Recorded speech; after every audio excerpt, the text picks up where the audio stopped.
Agora ferrou de vez e bateu o desespero no senhor Jair Messias Bolsonaro. Na Polícia Federal, o deputado Lindbergh Farias, que é líder do PT, entregou um dossiê cheio de vídeos, fotos, cópias de publicações com os devidos links e registros de que existiram nas redes sociais do próprio Jair Bolsonaro e do filho dele, Eduardo Bolsonaro, e de outros envolvidos na trama golpista. O que também está causando desespero no Bolsonaro é que Alexandre de Moraes já marcou 2 depoimentos de Bolsonaro. Um vai ser agora na quinta-feira. Esse está apavorando, porque o Bolsonaro teme sair preso. Saiu outra notícia hoje no Globo, de outra dessas jornalistas que é porta-voz da família Bolsonaro, em que ela diz que o Bolsonaro teme que algumas das medidas cautelares contra ele sejam tomadas já no depoimento, inclusive, na pior das hipóteses, a prisão. Bom, pior para ele, pra gente, uma hipótese excelente, né? Estamos esperando isso já faz tempo. Para piorar, na segunda-feira o Bolsonaro tem outro depoimento marcado, aí não é na Polícia Federal, aí é no Supremo Tribunal Federal, porque Bolsonaro vai depor aí no caso do golpe de Estado. Vamos lembrar, 52 testemunhas de defesa fizeram depoimentos aí nas últimas 2 semanas, prestaram depoimentos. Antes, tinham 8 testemunhas de acusação. Então, 8 já delataram ali o Bolsonaro, não é uma delação premiada, mas é uma delação, delataram ali o Bolsonaro. E aí dessas 52 testemunhas, pelo menos 20 jogaram toda a culpa em Jair Messias Bolsonaro. E algumas, como o general Mourão, tinham ali ordem para ali tentar passar um pano para o Bolsonaro, para aliviar para ele, mas não o fizeram da maneira que ele queria. O próprio Tarcísio de Freitas ficou em cima do muro, não incriminou o Bolsonaro, mas, segundo aí um desses jornalistas que são porta-vozes do Bolsonaro, era muito fácil para o Tarcísio ter dito a frase: olha, eu nunca ouvi o Bolsonaro falar em dar golpe, olha, eu nunca ouvi o Bolsonaro dizer que queria continuar no poder depois de 31 de dezembro de 2022. E o Tarcísio não falou isso. Ele disse que o Bolsonaro estava preocupado com a situação institucional, que é uma fala dúbia. Alguém que está preocupado com a situação institucional pode ser eu e você, preocupados que, olha, tem interferência estrangeira no Brasil hoje, ou lá em 2022, olha, não sabemos se os militares vão querer dar golpe, olha, tem bolsonaristas na frente dos quartéis e o exército não faz nada. Isso era a situação institucional difícil. Olha, a democracia está indo pelo ralo. Mas para um bolsonarista, para o próprio Jair Messias Bolsonaro, a preocupação com a situação institucional poderia ser: olha, me roubaram a eleição ali, o TSE, e vão deixar o ladrão subir a rampa? Como pode? Não vamos deixar. Se ele subir a rampa é porque quebraram as instituições. Que é o extremo oposto, não é? Então, na verdade, o depoimento do Tarcísio foi mais ruim do que bom para o Bolsonaro. Pois bem, mas ficou ali no meio. Então, agora vão ser ouvidos aí os réus. 8 réus aí serão ouvidos. Olha, eram mais de 80 testemunhas de defesa, porém, que foram apontadas. Porém, as próprias defesas, durante os depoimentos, foram dizendo: ó, fulano não precisa, ciclano também não, beltrano também não, ó, deixa quieto esses aí que não precisam. Então, no fim, foram só 52 testemunhas. Mais de 30 aí acabaram não sendo ouvidas. Pois bem, inclusive aí o ex-governador, o atual governador do Distrito Federal não foi ouvido, alguns ex-ministros do Bolsonaro também não foram ouvidos, muita gente aí não foi ouvida. Pois bem, alguns que não foram ouvidos é porque a própria procuradora, as próprias defesas falaram: ó, melhor não ouvir esse cara não, que ele não vai aliviar não. E a Procuradoria-Geral da República falava: ó, não precisa de mais um, porque já tem trocentos aí falando um monte. Só que quem escolhe as testemunhas de defesa é a defesa, não a Procuradoria-Geral da República, que pode até dar uma palavra, mas não toma decisão sobre isso. Pois bem, agora serão os réus. Então, segunda-feira vai ser por ordem alfabética, mas o Bolsonaro vai depor aí no Supremo Tribunal Federal. Não sabemos se o depoimento dele vai ser no STF presencialmente ou se vai ser por videoconferência, direto da Papuda. Porque, por exemplo, o Braga Neto, ele é o único até o momento que se sabe que vai prestar depoimento por videoconferência, porque ele está enjaulado no Rio de Janeiro. Então não vão viajar o Braga Neto transportá-lo até Brasília para ele prestar depoimento ao Alexandre. Não. No caso do Bolsonaro, se ele estiver preso, muito provavelmente vai ser por videoconferência, não vão transportá-lo até o STF, porque corre risco aí de fuga, de qualquer coisa, porque esse pessoal aí a gente sabe que são terroristas. Então não pode dar mole.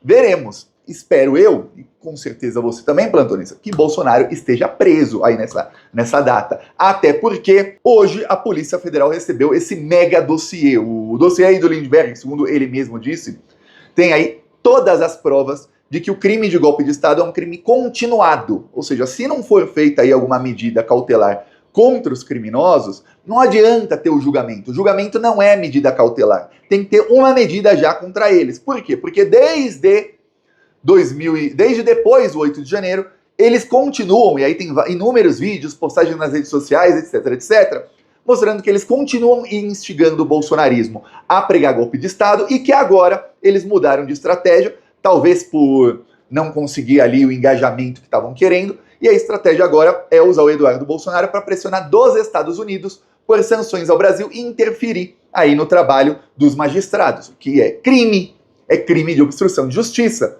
Então, com isso, o Bolsonaro muito provavelmente vai acabar sendo indiciado e denunciado também pelo crime aí de obstrução de justiça, que é coação no curso do processo. Só que eu já expliquei aqui outro dia, esse crime de obstrução de justiça é um crime que enseja a prisão preventiva, a prisão imediata. Por quê, Thiago? Porque você não espera o fim do julgamento por obstrução de justiça, porque é óbvio que o cara que está cometendo esse crime vai continuar cometendo o crime se nenhuma medida for tomada contra ele. O Lindbergh pediu hoje para que seja tomada imediatamente a medida cautelar de bloqueio de bens do Bolsonaro. Isso tem que ser já bloqueado. Bloqueio de todos os bens do Bolsonaro. E aí ele pediu outras coisas. Pediu cancelamento do passaporte de Eduardo Bolsonaro. Ah, Thiago, mas ele já está lá nos Estados Unidos. Tudo bem, mas sem passaporte ele fica sem documento verdadeiro lá, porque a hora que alguém para ele não pode mostrar um passaporte que está inválido. Vão checar no sistema e falar, ô, peraí, documento inválido. Ah, mas ele é amigo do Trump. Tá bom, até ele chamar um amigo dele, é um problema, né? Lembrando que o visto dos Estados Unidos fica no passaporte, a não ser que ele tenha algum cartão de residência. Difícil ter conseguido em tão pouco tempo. Bem difícil. Olha, o próprio Bolsonaro ficou lá 3 meses com passaporte diplomático e zarpou dos Estados Unidos porque sabia que ia dar ruim para ele. E sem passaporte, o Eduardo Bolsonaro não pode ir para nenhum outro país. Ele não pode ir dos Estados Unidos para a Europa, por exemplo. Ele não pode, se acontecer alguma coisa, ele ir para o México, para nenhum outro país. Ele só pode voltar para o Brasil. Então, fica uma situação mais difícil para Eduardo, fica bem mais difícil dele se manter nos Estados Unidos, com bens bloqueados. E sem passaporte, aí bem difícil vai ficar a situação do Eduardo Bolsonaro. Também ele pediu para incluir os crimes de atentado à soberania e à liberdade do magistrado, bloqueio e bloqueio de bens e transferências. E o envio de cópia de tudo isso para o Ministério das Relações Exteriores, para que o Ministério das Relações Exteriores tome as providências também nos Estados Unidos, via a Embaixada do Brasil em Washington. Então, a coisa está cada vez pior aí para o Bolsonaro. Ele já está apavorado com um possível bloqueio de bens. Estamos vendo aí que as coisas estão avançando. Um motivo aí para as coisas avançarem também é que o Bolsonaro, segundo matéria aí de outros bolsonaristas, caiu a ficha do Bolsonaro que ele vai ser preso. Então ele começou a fazer alianças e a fazer concessões ao Centrão. Inclusive, na semana passada, o Bolsonaro teve um encontro, tem todo ano, um encontro dos prefeitos em Brasília. Foi um encontro que até os bolsonaristas falaram, olha, o Lula foi vaiado, e aí alguns falaram, o Lula foi aplaudido, porque se encontram lá 1000 prefeitos, muitos são bolsonaristas, vão vaiar o Lula. Se tiver 300 bolsonaristas, vaia pra caramba. Se tiver 200 petistas, é aplauso pra caramba. Pois bem, aí fora os do Centrão aí, que podem vaiar ou aplaudir, ou nada, enfim. E aí, nesse encontro aí, o Bolsonaro se encontrou com Gilberto Kassab. Kassab é o dono do PSD, D de dado, que é o partido com o maior número de prefeituras no Brasil e o partido com o maior número de senadores no Brasil. O PSD também é o partido que tem tudo aí para ter uma das maiores bancadas, se não a maior, em 2026. Porque o Kassab, ele tá ali na direita, só que o partido dele, alguns candidatos, dou exemplo aí, Eduardo Paes no Rio de Janeiro, tem apoio da esquerda e do PT, outros candidatos, como o Jorginho Melo, de Santa Catarina, que é governador, tem apoio da extrema-direita e do Bolsonaro. Então ele transita ali nos dois meios, porém, o Bolsonaro, em 2024, fez uma mega campanha para que nenhum bolsonarista votasse no Kassab. A campanha, eu mostrei aqui inúmeras vezes, era PSD é pior que o PT. Aqui uma das imagens que o Gabinete do Ódio publicou na época. O PSD 55 é o partido que sustenta a ditadura do Moraes. 55 é pior que 13. E aí coloca até o Rodrigo Pacheco, que ficamos sabendo aí, é um dos alvos dos militares que queriam exterminar comunistas. Os alvos eram aí Rodrigo Pacheco, Zanin, Alexandre de Moraes e alguns outros foram citados. Aí você vê, é um político do PSD, partido do Kassab. Porém, tem uma foto tirada aí por uma pessoa que estava lá, não foi por jornalista, do Kassab abraçando o Bolsonaro. Tá aqui o abraço dos dois na semana passada. O Kassab, ele precisa ficar aliado do Bolsonaro. O Bolsonaro já até o xingou porque ele quer arrancar mais do Lula, para no fim ficar neutro ou apoiar o Lula. Mas dependendo aí da composição, ele pode querer aí algum apoio do Bolsonaro, porque dizem aí colunistas bolsonaristas, isso lá da extrema direita essa informação, tá? Que o Kassab quer lançar o Jorginho Melo, que é governador de Santa Catarina, como candidato à presidência. Ele não teria apoio do Bolsonaro, que o Bolsonaro vai lançar aí alguém da sua família, ou alguém que seja ali da confiança total dele. O Jorginho é da confiança total dele, mas não é o candidato que o Bolsonaro quer.